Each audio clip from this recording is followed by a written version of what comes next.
crush it with Maize-X canola. Maize-X Seeds is 100% focused on Canadian farmers. Your source for high-performance grain, silage, and grazing corn, as well as soybeans and, new for 2026, canola. Visit maizex.com to find your local Maize-X representative.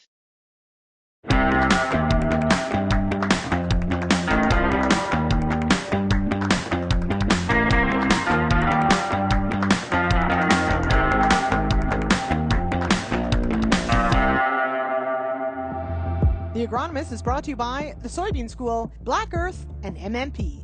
With deep roots in agriculture, MNP helps farm businesses make confident financial decisions. From planning to growth, their advisors are here to support your success. Learn more at mnp.ca.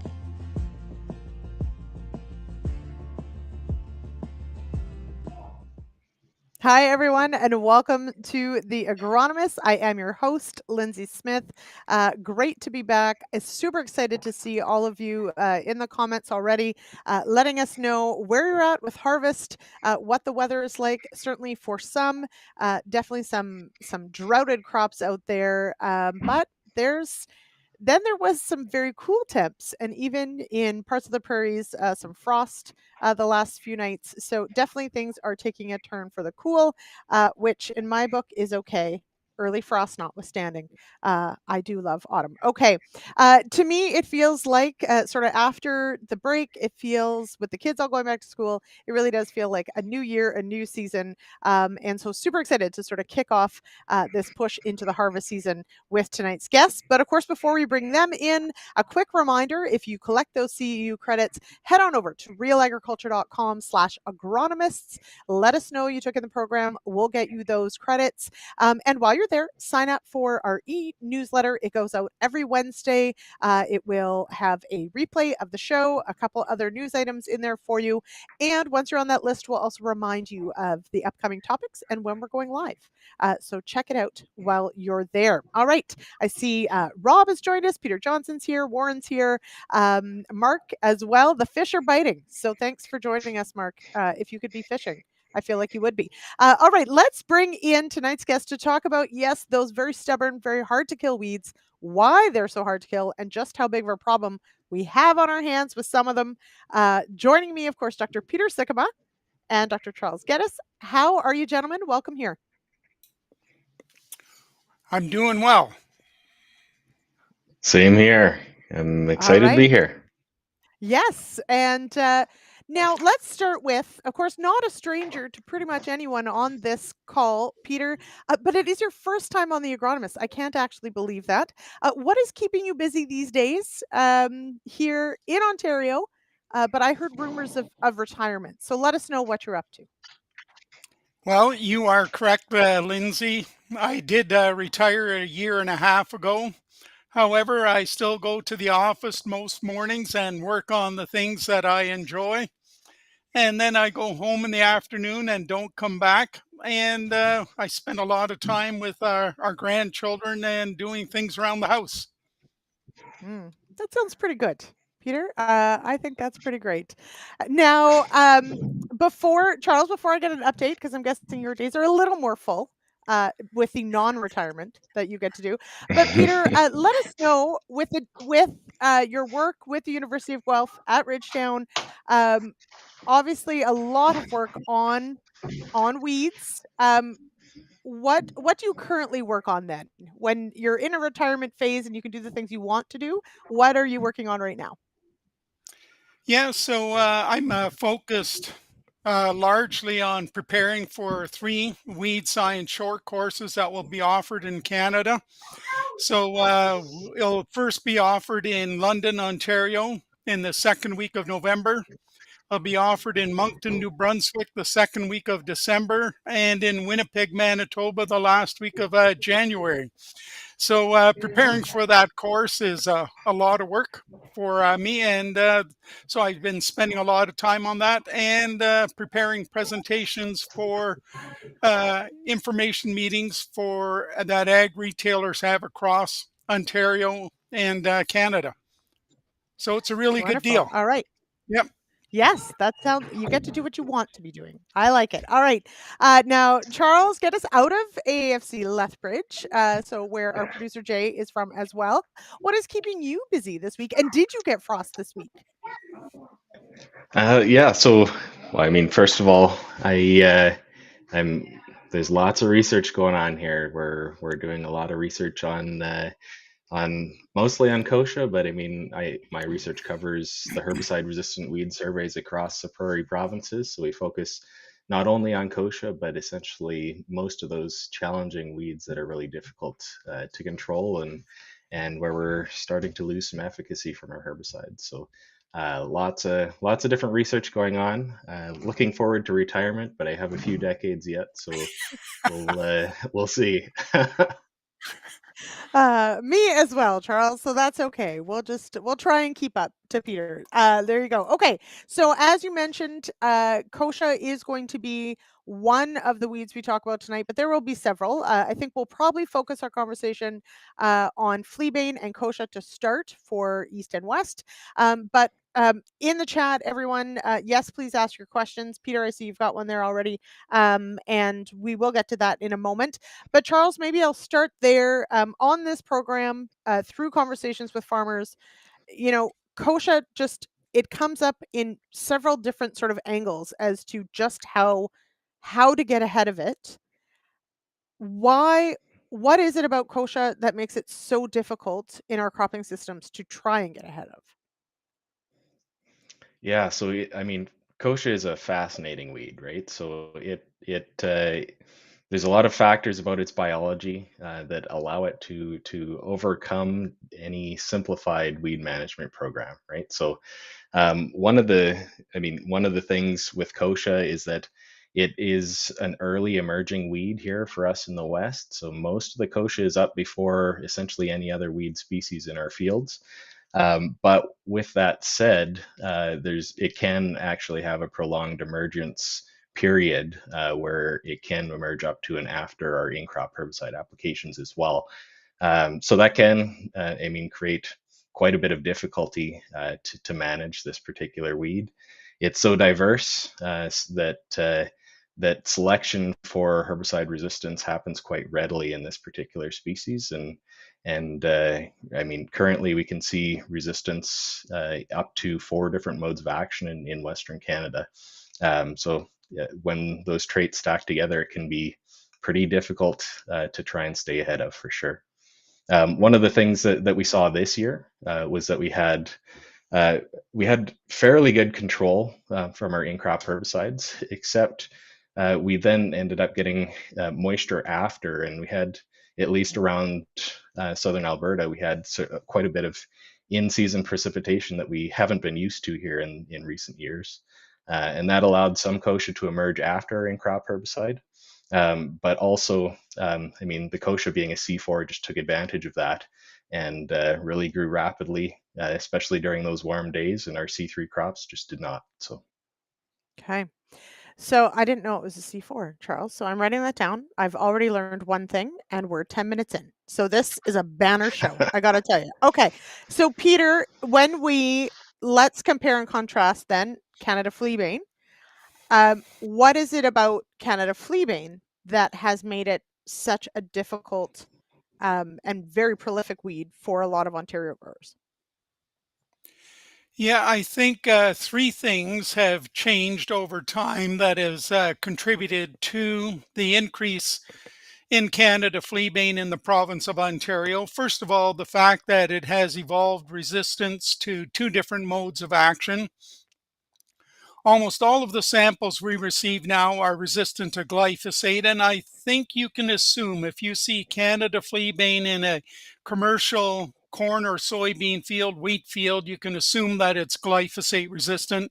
It is literally from Essex County in the southwest to Glengarry County adjacent to the Quebec border. And not only has it evolved resistance to the group 9 herbicide glyphosate, it's also evolved resistance to the group 2 herbicides. And so that increases the complexity in terms of managing this weed. I think 2 other things about Canada fleabane that are important to know is that it has high seed production. It can produce up to 500,000 seeds per plant, and those seeds are wind dispersed. So you can be the best farmer in Ontario. And if your neighbor hasn't done a good job of managing his fleabane, and if he's to the west of you and we have the dominant westerly winds, you're going to inherit that problem. And Canada fleabane grows in non-cropped areas. So there is an indefinite source of seed going to be moving into commercial fields indefinitely into the future. You can drive along side roads in southern Ontario, and the complete shoulder of the road is a monoculture of Canada fleabane with wind dispersed seed. Yeah, it's a mess. Now, Mark has a question, and this is a good one. Is there another name for kochia that Ontario, you're not a redneck, Mark, may recognize? But kochia, correct me if I'm wrong though, I haven't seen it anywhere where I am. But it is not very common in Ontario, if at all, Charles, and people here don't seem to know what it is. But don't worry, everyone in Ontario. We have our own trouble, as Peter just pointed out, with fleabane and waterhemp and all sorts of other things. But does kochia exist on this side of the Canadian Shield? You know, it does exist, but it's very, very low abundance, and typically it's not in cropping situations. So, Okay. like Peter said with Canada fleabane, kochia is also one of those weeds that really takes advantage of those non-crop areas, and that's essentially Yeah. a source for that population to move out into our productive fields. Yes, and But yeah, in it's Ontario, it's tumbleweed, really right? not very abundant. It is a Okay. tumbleweed, that's correct. Yeah. Yeah, it's because sometimes you can see on a field where if a plant breaks free and rolls along, like you can just it's just a line of new kochia plants right across the Yeah, field. you see this It's picturesque trail of kochia yeah, plants across the field. it's not good, everybody. Jim, who is in Saskatchewan, near Lancer, Saskatchewan, says kochia is brutal this year. Now, Jim, you got moisture for the first time in a decade. So Charles, does that play into that conversation of like mid-season moisture that maybe has increased populations in some areas? Yeah, so I mean, when you think about kochia, it's typically a weed that takes advantage of those drought conditions, right? Because Hmm. it can grow really well when there's limited moisture. But I think one of the misconceptions that people often think with kochia is that if we turn around to more of a wet cycle, it may become less of a problem, and that might be the case. But kochia does take advantage of moisture for sure. We have grown kochia under irrigation, and it gets very large. You monsters growing it on purpose. Okay. Uh, Producer Jay, let's go to Peter's slide 8, which is, I think, where our fleabane conversation starts, because we've got a few questions specifically about control. And so I want to, and anyone who's heard Peter speak knows that I I'm scared to know how many combinations exist in your brain, Peter, about controlling some of these weeds. But we will talk obviously about effectiveness of what we have out there. This gives us definitely, as you described, that picture of where we have this Canada fleabane. Now, I'm going to guess, and actually we've got a slide coming up about water hemp that is perhaps even more colorful. But where there are gray areas, Peter, that is just that we don't have data. That doesn't mean that it doesn't exist in those counties, right? It's just that we haven't confirmed it in those counties, or how should we interpret this map? You're absolutely right. And so you can see that there's a number of counties that are not shaded in. If you look at Grey County, the Kawartha Lakes, and so on. And that's simply because we never got seed from those counties to evaluate in our greenhouse screening program. I think it's a fair assumption to make that Canada fleabane is from Essex County in the southwest to Glengarry County, adjacent to the Quebec border, and everywhere in between. Okay, that is a And good assumption.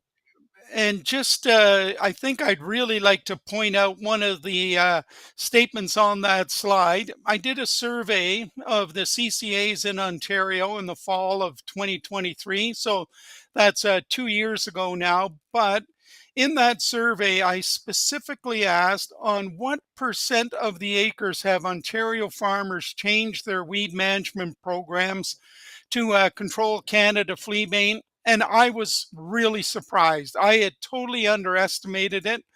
And CCAs across Ontario, based on their data, 60% of Ontario corn and soybean growers have changed their weed management programs because of multiple herbicide resistant Canada fleabane, which we didn't even consider a weed in 2009. It was, controlled with, half a liter of glyphosate. It disappeared. Farmers didn't even know they had it on the farm in 2009. And in 2023, 60% of Ontario farmers changed their weed management programs. Because of it. Okay. Next slide, producer Jay, because there's a great Peter Johnson. This is going to get confusing with all these Peters. But we have a few slides here that Peter's provided for different crops.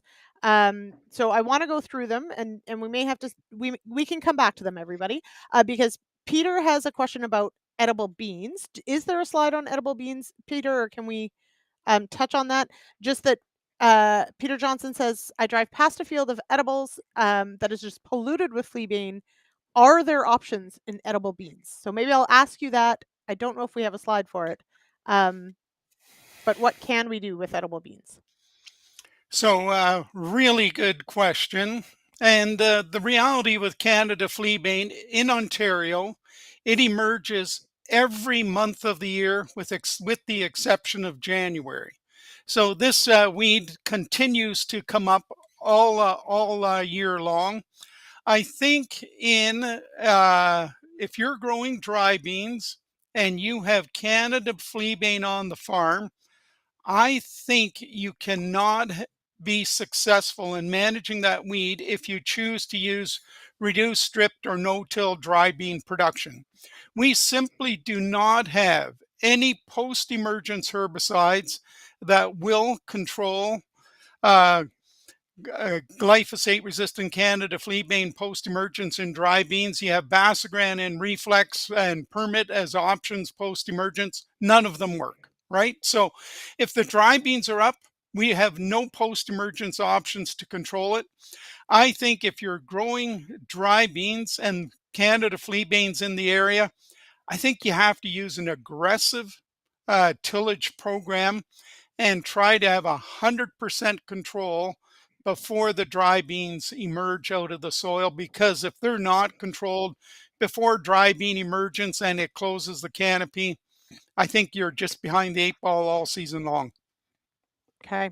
That's you're not going to make Peter Johnson happy with that aggressive tillage. But that's not what this is about, Peter. It's about learning, not about keeping Wheat Pete happy. So so there's your answer. And certainly, for some crops, these weeds do take some crops out of rotation, or maybe make field selection that much more difficult. Charles, I would assume in the work that you do as well, and the farmers that you work with, especially if we've got pulses in rotation, etc. I mean, how does having herbicide resistant weeds or troublesome weeds like kochia, etc., how does that impact that field selection, or potentially take certain things out of rotation?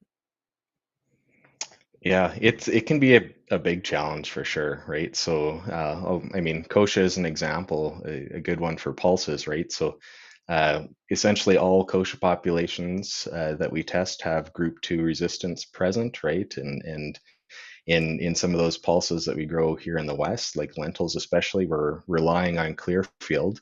And it's unfortunately that means that we have no post-emergence options to control those group 2 resistant kochia plants, right? So you either have to rely on trying to get really good control pre-emergence, or what we found is a really good strategy is planning your rotation, right? And using crop rotation to your advantage. Grow one of those crops where kochia can be managed. before your lentil or your peas, right? And try and limit the amount of seeds that are going back into the seed bank right before you're going into your pulse crops. So with kochia, the real weak point is the seed bank longevity, right? So it tends to only persist in the soil for about 1 to 2 years. So what that means is that population dynamics are all over the place, right? So if you have really good control in 1 year, that'll cause a really quick decline in the population for the next year. But on the other hand, if it gets out of control, it can get out of control really quickly. Mm-hmm. Now, and we do have to go to a read here in just a moment. But Peter, we've got a couple slides here on the percent control that we can get. So this does speak to this point that we're talking about, is that depending on what crop you're growing, you may use it as an opportunity to get ahead on some of these tough to kill weeds. In looking at this, so I asked everybody, I got a sneak peek at this. So 8 weeks after application, this was our percent Canada fleabane control using these products. And my question to you, Peter, when I look at this is, 98, 99, it looks really good. 91, not as good, but if I got 91 on an exam, I'd still be pretty happy. But when it comes to weed control, and especially a bad weed like this one, is 91 good enough? Like, would you still consider that control? Yeah, and so that's a really good question, and it comes down to a field by field basis. In some fields in Ontario, we've counted more than 1,000 Canada fleabane plants per square meter. So if you have 90% control, you still have 100 escapes per square meter. That is not good enough.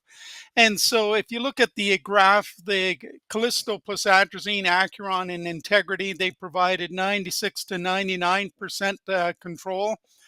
I think that's a really good starting point. In many years, that's going to be adequate. Depending on the emergence pattern, depending on rainfall events during the summer, there could be a flush, and even 99% may not be good enough, and you may have to come back with a post-emergence herbicide to control any escape. So weed management is always on a field by field basis, and it changes from year to year depending on weather patterns. Mm-hmm. But Okay. for sure, 91% control is not good enough. I can remember walking fields with a farmer and his agronomist, and I think there was one weed every, I don't know, every 5 meters, every 10 meters, and they were still going to come back with a post-emergence application. And they said even though they agreed there was no yield loss, they were going to spray it because of harvest efficiency. Mm-hmm. So Now, okay, go growers ahead. have extremely high expectations when it comes to weed control. It's near perfect. That's right. Yeah. Now, okay, hang on. We need to pause. Producer Jay, if you would, let's run the read. But I don't want to go to the clip yet. But let's run the read, and then I want to come back to this because I've got a question on that near perfect. So, Producer Jay, if you would. The Agronomist is brought to you by the Soybean School, MNP, and Black Earth. Black Earth offers a full suite of humic solutions, from high-purity granules to powder, liquid, and soluble formulations, all powered by pure humulite. Trusted by growers worldwide from one of the world's rarest humulite reserves. Grow stronger with the power of Black Earth humulite. To learn more, from mine to market, visit blackearth.com.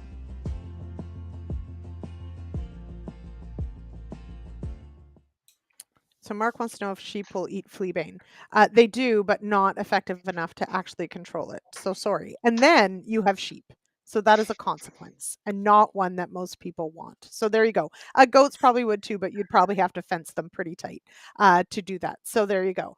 Peter would also like this episode sponsored by Repeats Word. Peter, call our sales team. They're the ones who do that. So there you go. Okay. So on that question of near perfect, Charles, I want to go to you on this one of like when we think about selection pressure, when we apply herbicides, it isn't always reasonable to expect 100% control. But for some of these weeds, like 99% seems great, but that 1% can be so prolific on producing seed that we actually are still going to end up with a problem. So how do we balance, as Peter points out, that expectation of really clean fields or really good control, and recognizing that some of these weeds are just multi-year problems that we cannot let up on? Yeah, it's a tough question, right? So it's I mean, you can get 99% control from your herbicide, but then say you have a weed that produces 100,000 seeds per plant, that you still have a substantial number of plants in that field, right? Um, I mean, at least for me, I find that the answer there is having a competitive crop, right? So, um, I mean, we've seen this time and time again with kochia, right? So kochia is one of those plants that if it's not competing with neighbors, it will produce up to 100,000 seeds or more. But in cropping situations, it's more around 10 to 20,000 seeds per plant. And if you get a competitive crop in there, it can decline the seed production substantially more than that.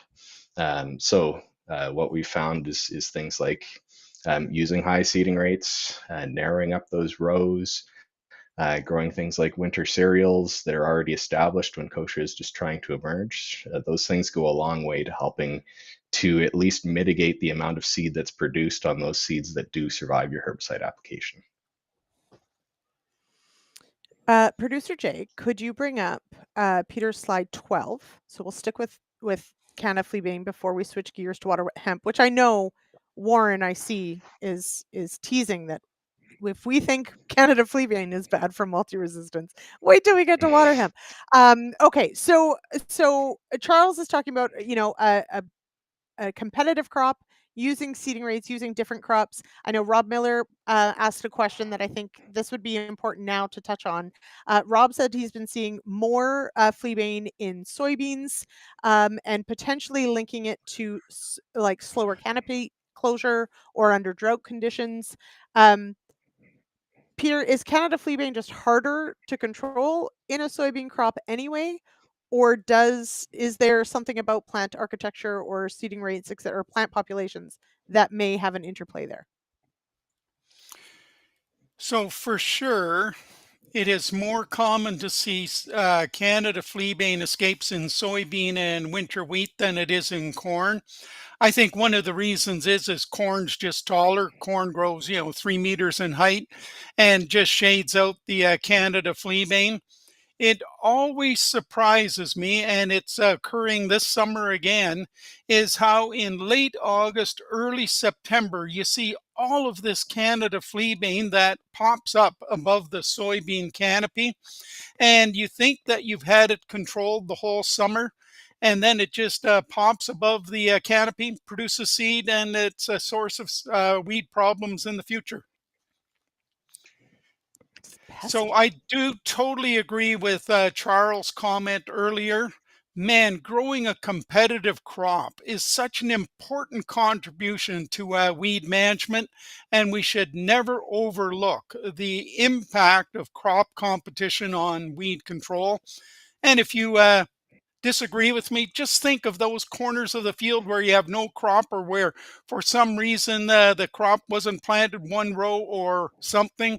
You always will have a higher density of weeds in those areas where there's no crop or it's not growing as well. Now, on this, so I do want to touch on this discussion of, and I know Jim sort of mentioned having clearfield lentils as an option. So we do have, of course, traded crops that can potentially offer some different application in crop. Here, though, Peter, I'm kind of surprised maybe that it can be that poor on Canada fleabane. So here again, dicamba and Aragon, 97% pretty good. Does it surprise you that there's such a difference in the dicamba rate? Well, if I go over time, the answer would be yes. Like initially, when we did our work in Extend Soybean and we started in 2011, I was convinced that dicamba was near perfect in terms of the control of glyphosate resistant Canada fleabane. And then over time, we did additional trials in other growers' fields, and it could be quite disappointing in various fields. And so it raises the question why. In terms of Canada fleabane, sometimes when you spray dicamba, it kills the growing point. Typically, Canada fleabane has one stem per plant. You will kill the growing point with dicamba, and you end up with a short, bushy plant that has 5 or 6 stems, and all of them have flowers at the end of the stem that produce seed and contribute to the problem for future years. And we've concluded that in Extend soybean, dicamba applied pre-plant is not consistent enough for the control of Canada fleabane. And we looked at a range of different tank mix partners. In my slides, I only present the best ones just to keep it clear. And the best thing to add to dicamba to improve the control of fleabane is Aragon. Okay. Now, lots of questions coming in about Palmer amaranth, water hemp. So now's as good a time as any because we're also somehow already halfway through tonight's program. Producer Jay, I do want to run the clip. This is Kim Brown Livingston and a pigweed party because it's an excellent sort of segue into knowing what pigweed you have, and if it won't die, you need to figure out why. So Producer Jay, if you would.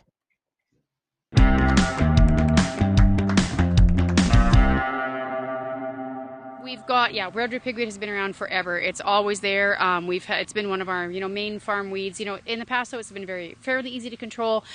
We've had some group 2 resistance in this weed for, a long time. It's definitely growing, but it's something that we haven't really worried too much about because we've always been able to control it.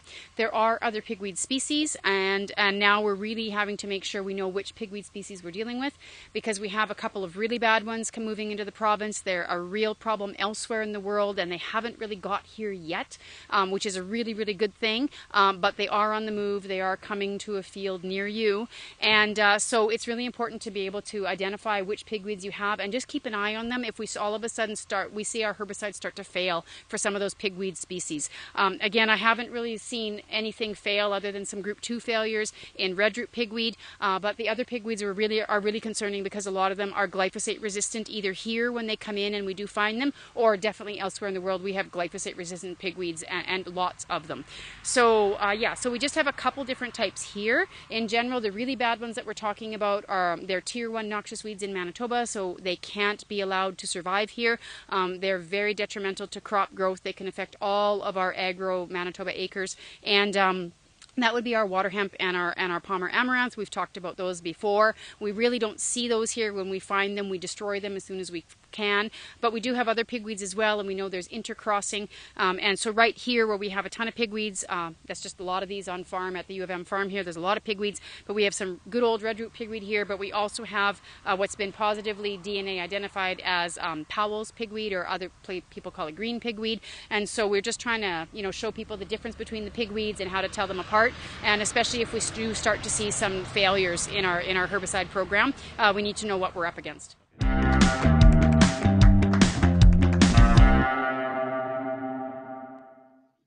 All right. So I have always been very familiar with red root pigweed. I got more familiar this year with green pigweed. Thankfully, though, I have not yet had to get up close and personal with water hemp or Palmer amaranth, but I feel like it's only a matter of time. So spoiler alert, everybody in the West, we do have some maps that are upsetting when it comes to water hemp. But I want to start first. Let's rip off the Band-Aid and do the worst news first. Let's go to Peter's slide 1. And so Warren was not kidding when he said, if you think Canada fleabane multi-resistance is bad, let's take a look at water hemp. Peter, how did we get here? Oh, Peter, you're muted. Hang on. There we go. Okay. So I will say that I'm surprised at how rapidly water hemp moved across the province of Ontario. In 2014, we only knew of one field in the southwest corner of Lambton County with glyphosate-resistant water hemp. And by 2022, so 8 years later, it was from Essex County in the southwest to Glengarry County, adjacent to the Quebec border. And as you can see from the map there, it's either two-way resistant, three-way, four-way, or five-way. The counties that are shaded in red have five-way resistance, so they're resistant to the group 2, 5, 9, 14, and 27 herbicides. And if you think of the herbicides that are available for weed management in corn and soybean, I think it would remove about 80% of the herbicides that we currently use for weed management in corn and soybean if you have five-way resistant water hemp on the farm. So this, like, when you tell that story of just how quickly this came into the province, with this many, like, how it must have arrived then with this many multi-modes of resistance, at least in some cases, I have to assume. Tell me if I'm wrong. But why this particular plant why is it so susceptible to resistance? How do we have four-way and five-way resistance in this population, and how did it spread so quickly? Like, what is it about this plant?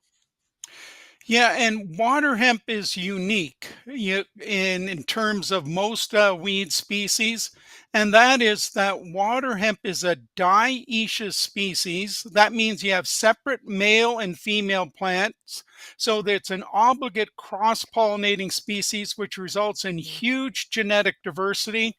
And that huge genetic diversity has allowed for the selection of biotypes that are adapted to the corn and soybean production systems in Ontario. And that diversity has allowed for the selection for multiple herbicide resistance. Are you surprised, though, by how quickly this has spread? Like, how is it spreading this quickly? Is it, I'm going to assume there's more than one mechanism, but do we have a clue as to how it has spread this quickly? So there's definitely thoughts in terms of how it's spread so quickly. I think it could be easily imported from field to field with farm equipment, whether that's tillage equipment, combines that spread it from field to field. I think it can be moved by migrating birds. A really interesting study done at the University of Missouri concluded that it takes 48 hours for a water hemp seed to go through the digestive tract of migrating birds, and they can fly up to 3,000 kilometers. I had no idea a bird could fly 3,000 kilometers in 2 days. So they could pick up a water hemp seed in the Mississippi Delta and drop it in Ontario. And so I think there's multiple different ways that this weed is moving across the province. It made sense to me that a Canada fleabane with windblown seed moved across Ontario as quickly as it did. I would have never predicted in 2014 that water hemp would move across the province as quickly as it did. I just didn't expect it. Now, another thing, this is similar to the other map we had. If I farm in one of those grayed out counties, not gray county, I'm not safe. It's just that you don't have like confirmed cases in those counties, right? That's absolutely right. And I'm convinced that it's in more counties than what the map shows. And my guess is the resistance profile is going to be different as we get more information over time. So I think you'll see more of those counties shaded in over time, and more of them are going to go to red over time with five-way resistance. There's no reason to think that it's going to be confined to the 7 counties that it's currently in.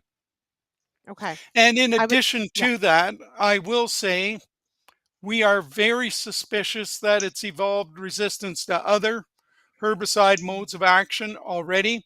We haven't released it just because we haven't done enough robust trials to confirm it.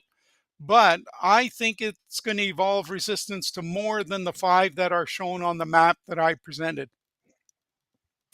You're just full of good news tonight, Peter. Now, I will say, here's my fun fact of the night that I learned, that one of the reasons migratory birds can cover such insane distances is that they can actually sleep while they fly.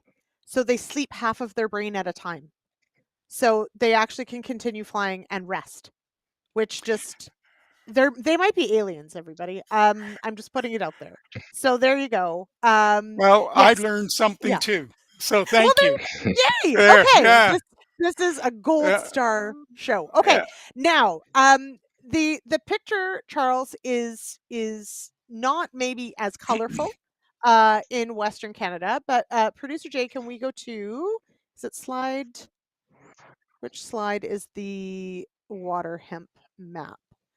And I'm glad that Jason Vogt is here because is it? Yeah, there we go. Because we've talked on this show before about water hemp and Palmer amaranth, and I swear Jason always seems to find it.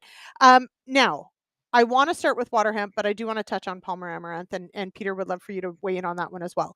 But Charles, when I saw this, I was shocked by how many municipalities are showing that they have confirmed water hemp. Um, what the heck? So walk us through what we know about water hemp in Western Canada, in Manitoba at least. Yeah, so I mean, water hemp is still a new weed for us in the West, right? But I mean, farmers in Manitoba are getting more and more familiar with it. It's something that I think water hemp maybe showed up in 2019, I want to say, and every year it seems to be present in more and more counties. First of all, shout out to Kim Brown for providing these maps, and these what these maps show year after year is more and more municipalities in Manitoba where water hemp has been confirmed. What these maps don't show is whether those plants are herbicide resistant or not. Right. I think it is safe to assume that they probably were herbicide resistant, but the comprehensive testing is something that isn't shown on these particular maps. Right. But Now, yeah, I mean, Peter touched on all the modes that these species can use to transfer and transport from field to field. I think a big one in Manitoba is equipment coming up from the States. You also have the Red River there. These amaranth species are, I mean, traditionally found along waterways, right? And I think that Red River can also be one mode of transportation up into Manitoba. mhm.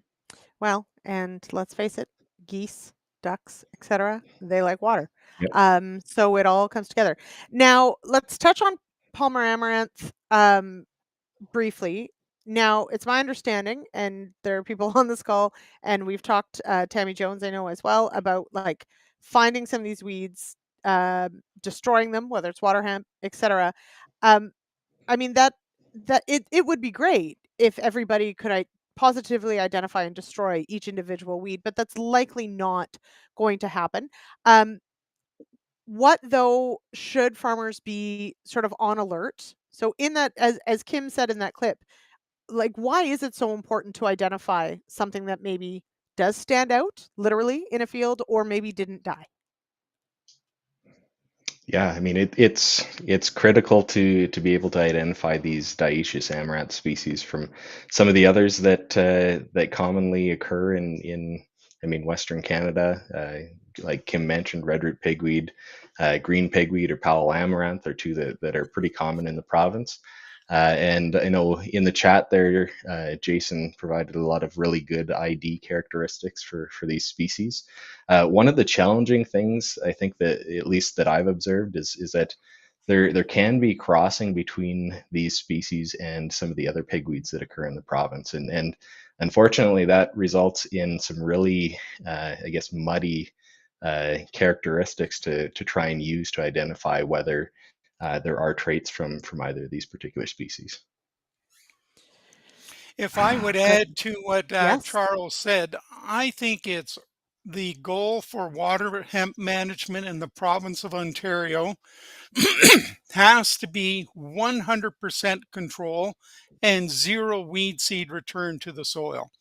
And the reason why I said that is in a study done by Bob Hartzler at Iowa State University, one female water hemp plant can produce 4.8 million seeds per plant. Like, it's just unbelievable. And depending on which manuscript you read, they will say that water hemp seeds either germinate or rot in the soil in less than 5 years. And there's one manuscript out of Illinois that says that they can remain viable in the soil for almost 2 decades. And the third reason why I think water hemp is unique is it emerges right through the summer. If you get a rain event and you have water hemp seed in the soil, you can have another flush of water hemp come up. And in one of the studies that we did, water hemp still was coming up on October 25 in Ontario. So it starts coming up during the month of May, and it comes up every week for the whole summer. And it makes it a far more challenging weed. And I think in my career, I never said that the goal of weed management should be 100% control and zero weed seed return to the soil. And water hemp's the first weed where I recommend that to Ontario farmers. Okay. So everyone get a summer student, and whether it's pulling plants, mowing plants. So I guess, I mean, okay, hang on. We have to go to our last read of the night, and then I do want to talk control and also some of these other methods. And I do want to touch on wild oats because they have to be part of this conversation as well. But Producer Jay, let's go to our last read of the night, please. The Agronomist is brought to you by MNP, Black Earth, and the Soybean School. The Soybean School on Real Agriculture is an agronomy and issues video series that allows soybean growers to learn on their own time at their own pace in order to become better growers in the long term. The Soybean School is made possible by support from Mazak Seeds and Lalamon Plant Care. Learn more at soybeanschool.com.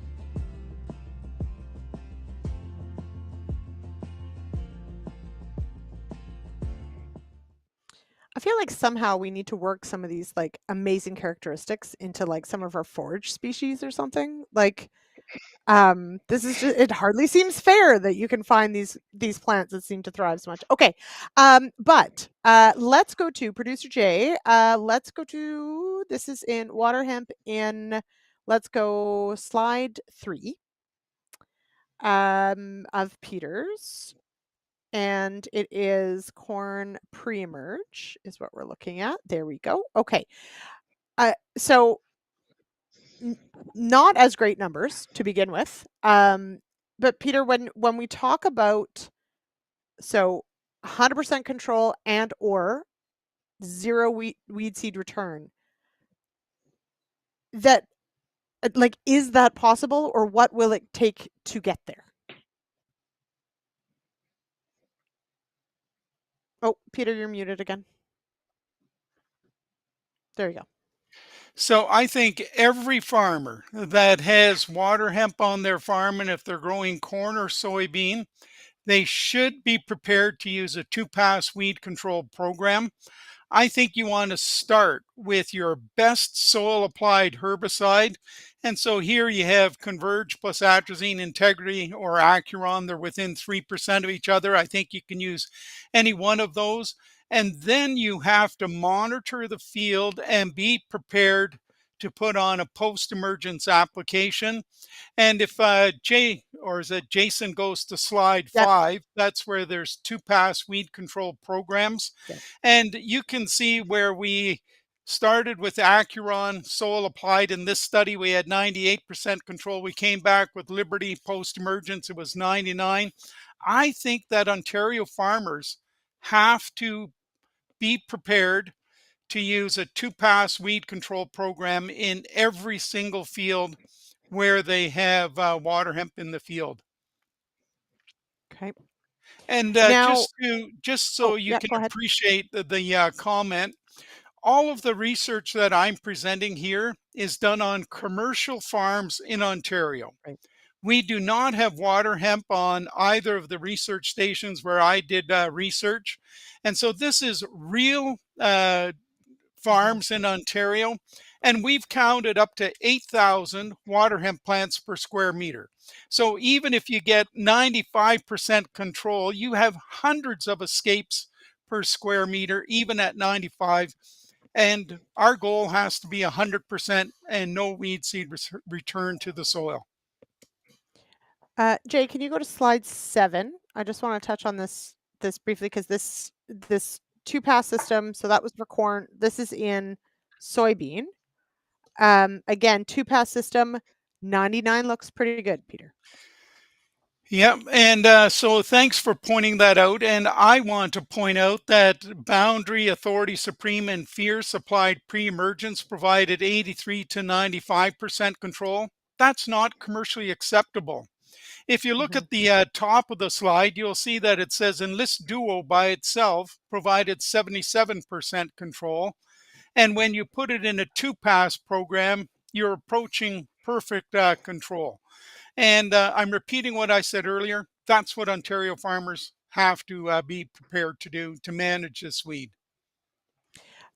So the other Peter wants to ask, is water hemp a reason that we should use Enlist corn to allow for later season 2,4-D application? What say you? Peter S. So I think if you have Enlist corn, it gives you one more weed management option post-emergence in corn. And we do have quite effective post-emergence herbicides for water hemp control in corn. The disappointing thing is the best herbicides applied post-emergence for water hemp control in corn are Group 27 herbicides. And there's 7 counties in Ontario that have Group 27 resistant water hemp. And so if you do grow Enlist corn, it gives you another tool to manage any escapes. If you're not growing Enlist corn, but you have Roundup Ready Liberty Link corn, Liberty is going to be a good option in non-Enlist corn. So there's more options than just Enlist, but Enlist corn would give you one additional one. Okay. Now, so this, and Peter also pointed out earlier that this year he's had far more calls for people with questions on pigweed ID. So it definitely, the message is getting out there to actually identify some of these, recognize that there may be weeds out there we're not familiar with. On the other end of that spectrum, Charles, and Producer Jay, could you go to our wild oat slide, the first one? We'll start with there. Wild oats, Charles, seems like an old friend. It's been around forever. Everybody knows what it looks like. And yet, it's just, do we just not care that it's resistant, or is it just not that big of a deal? I have this like love-hate relationship with it. So walk us through. This is group 1. There's another slide that's group 2. So now we get the colorful out in Western Canada. But yeah, what's the story here? Yeah, so I mean, an old friend is a really light way to put the situation, we'll say. For most people, it is not a friend whatsoever. And old may be right. It's something that has been around for quite some time now. And I mean, really, it's the fact that people are kind of getting used to dealing with it now, right? We're at the point you can see on this map, Group 1 resistance. It's across all the prairies. And we're seeing, I mean, when in our testing, we'll find Group 1 resistance in between 80 and 100% of the samples that we're screening. Wow. And then when you add that to Group 2 resistance now increasing quite rapidly, we're sitting at about half the samples that we test across the prairies have Group 2 resistance as well. And I mean, most of those are Group 1 and Group 2 stacked resistance together, right? So it's definitely a problem, and it's one that a lot of farmers have to deal with for sure.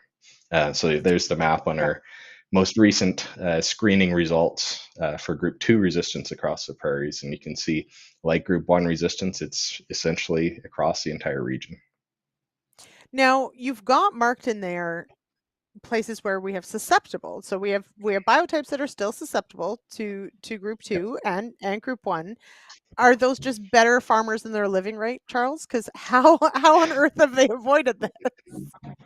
You know, wild oat is it's a fascinating species. It's Mhm. I think one of the reasons why we do see, I mean, some fields that still are susceptible is the fact that wild oat is primarily a selfing species, right? So when we were Right. talking about these amaranth species or kochia, for example, they are very efficient at outcrossing, and along with that outcrossing comes the spread of herbicide resistance traits.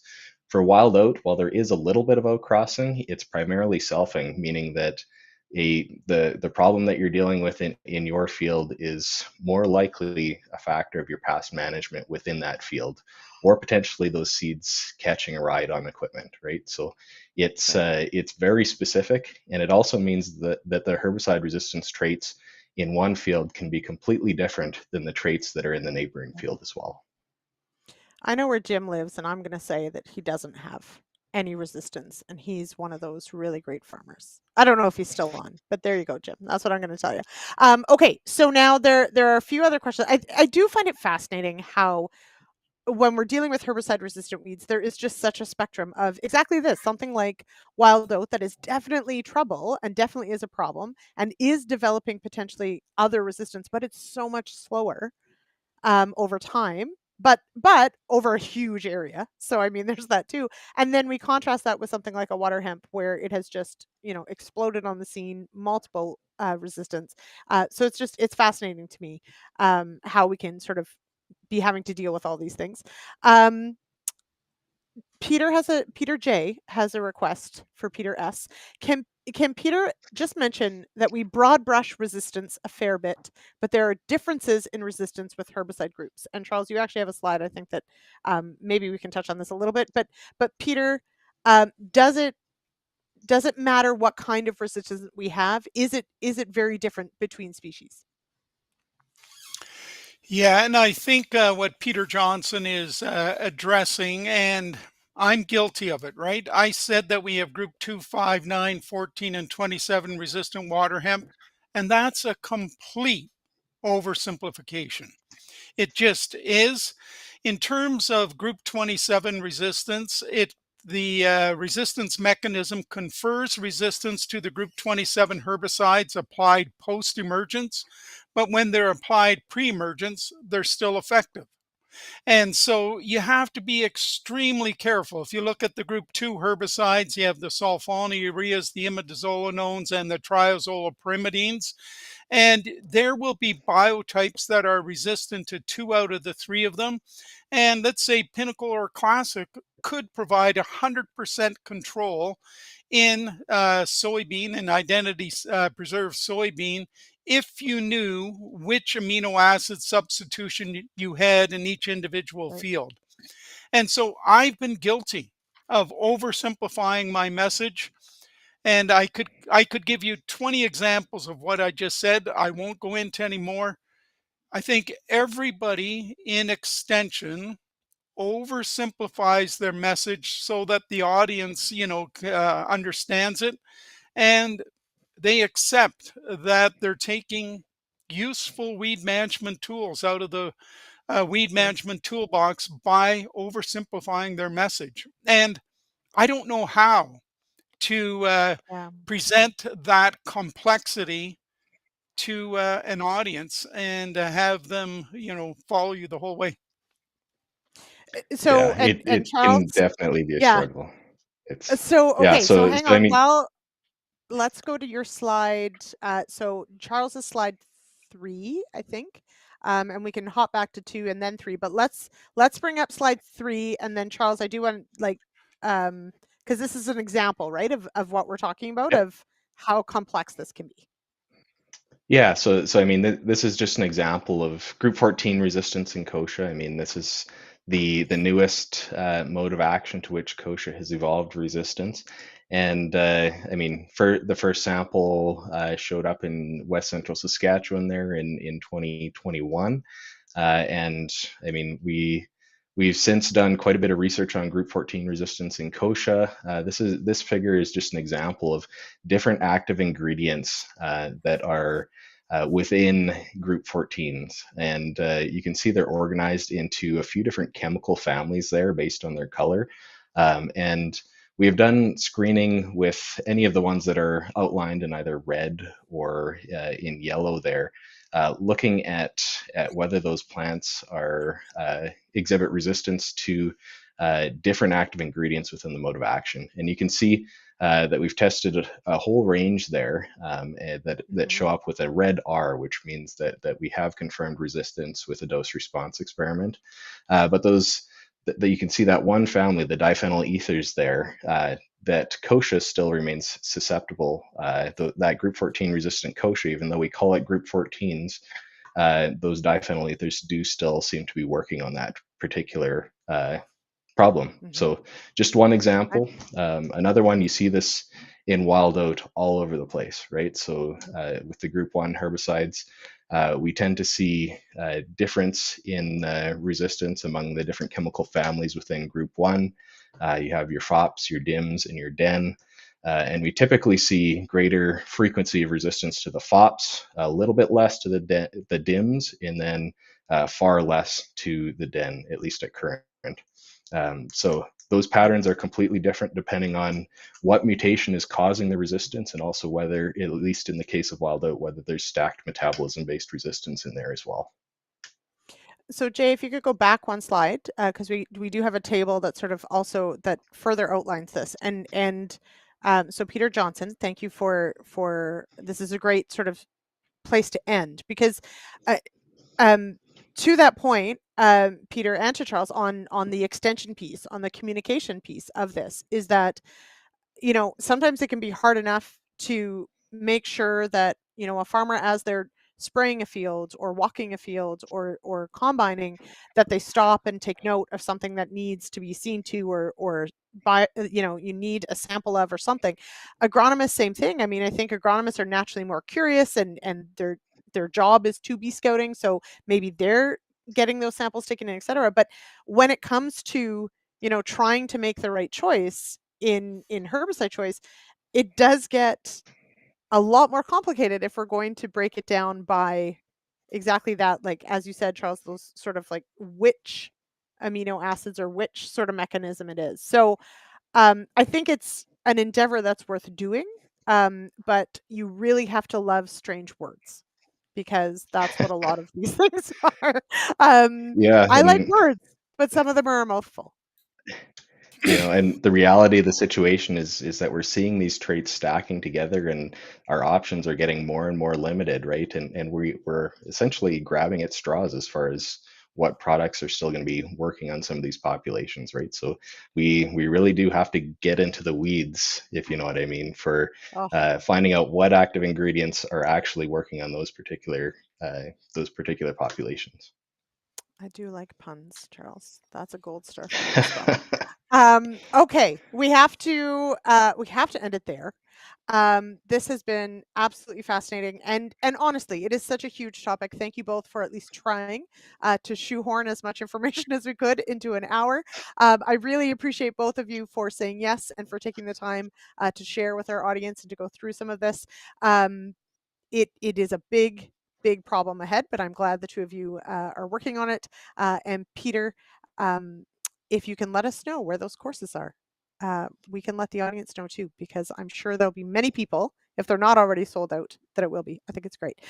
So Peter, thank you so much for joining us here on The Agronomist for the very first time. You're most welcome. I thoroughly enjoyed it. And yeah, I would just like to build on what Charles said. The level of complexity just goes up every single year as we develop new molecular techniques to identify this resistance. So it will get more and more complex. It won't get less complex over time. And everybody, learn to identify your pigweeds. Charles, thank you so much for joining us as well. You and your collection in the back. We always appreciate it. It's always a pleasure, and I mean, I always learn so much when I'm either speaking with or at least in the same room with Peter. So that's great. Yes, absolutely. Okay, thank you everyone for joining us here on The Agronomist. We'll be back next week, of course, 8 p.m. Eastern for another episode. Take care, everybody. Cheers. We'll see you next week.